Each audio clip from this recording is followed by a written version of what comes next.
We are following new details on a mass shooting in Southern California where a gunman killed at least 12 people. CBS News has learned that police recovered evidence at the scene of the shooting in Thousand Oaks, California, that led them to a house in nearby Newbury Park. Now, officials are trying to figure out if the 28-year-old man that lives at that house was the shooter. The deadly attack happened at the Borderline Bar and Grill last night, which was hosting an event for college students. The gunman was found dead inside the building, but not before killing a heroic sheriff sergeant who was the first to arrive on the scene. All right, let's turn to CBS News senior national security analyst Fran Townsend. So, Fran, now, you know, the gunman is deceased, right? We have the victims. Now, looking forward to the investigation, what are some of the questions that law enforcement will be hoping to answer? Well, starting right now, what they've done is the bar is now a crime scene, right? And they're going through that. They're looking for shell casings. They're looking for all sorts of evidence, forensic evidence that will help them. Outside the bar, you'll see they're trying to, one, get medical attention to those who need it, but keep the victims who were in the bar in the area because every one of them's got to be interviewed.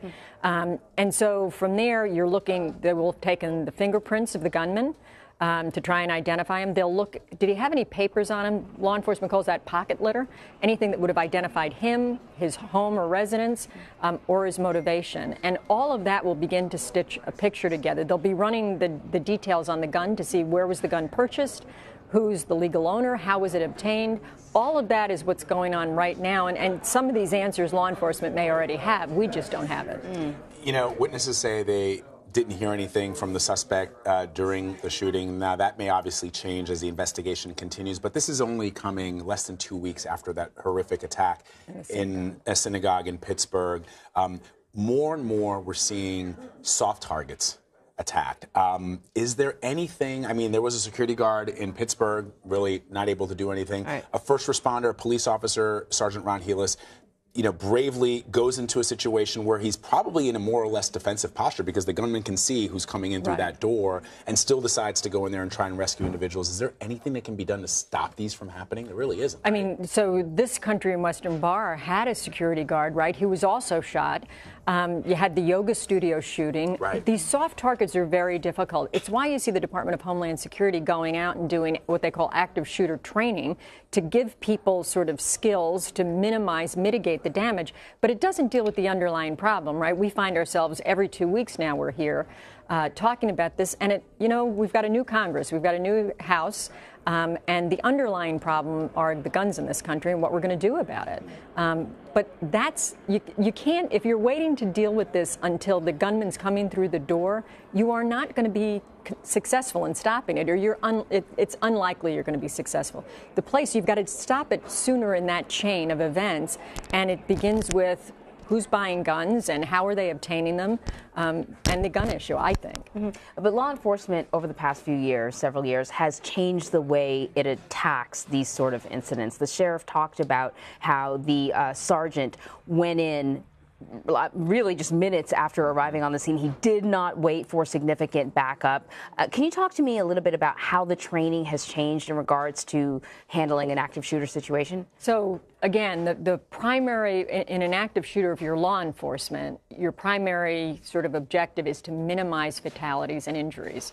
And so the sheriff's deputy had to make a judgment. If he heard the active shooter continuing to shoot when he arrived, he made the judgment the only way to mitigate fatalities was to just go in and not wait for backup. I mean, it's a judgment on his part. And let's be honest, I mean, an incredibly brave one. You would have understood if he thought, look, I have a better likelihood of success if I wait for backup, but more people may be dead. Yeah. We're hearing a lot of stuff from witnesses.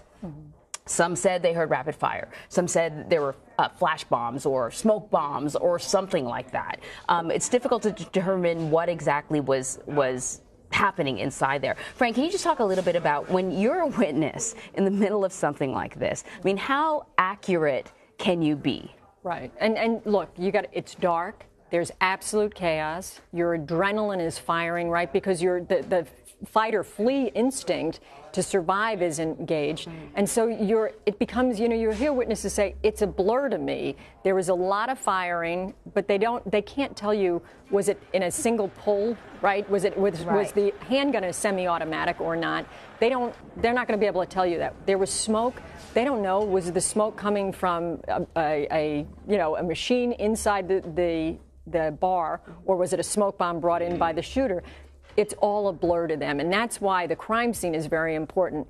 Law enforcement, as they're going through this bar and doing the forensics right now, will know the answers to that. And finally, I guess, I don't know if you saw, one of our reporters spoke to a survivor of this massacre who coincidentally survived the Las Vegas shooting. And I just thought to myself, it wasn't just him, his family. It was a group of people together. All I could think of is, are we at a point now in this country where the chances of being involved in one of these mass shooting events is the probability of that is greater than even like a plane crash or something that, rarely happens in a lifetime of an individual, that we're at a point in this country where we're going to be talking to people who've survived multiple incidents like this. Well, and presumably it's the connection there, right, is the country music That's what Anne-Marie was saying, yeah. But that's right. I mean, I do think that there is an increased likelihood of this, and I always worry in the immediate aftermath of a mass shooting, that somebody else is going to think, wow, this is my way, right? I'm going to have my 15 minutes of fame